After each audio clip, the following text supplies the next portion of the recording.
Meta app or Android CarPlay. Lets you watch YouTube videos on your car. LCD screen.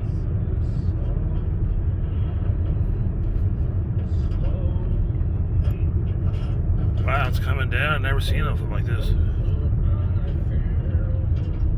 We don't get it. This is good in Portland, Oregon.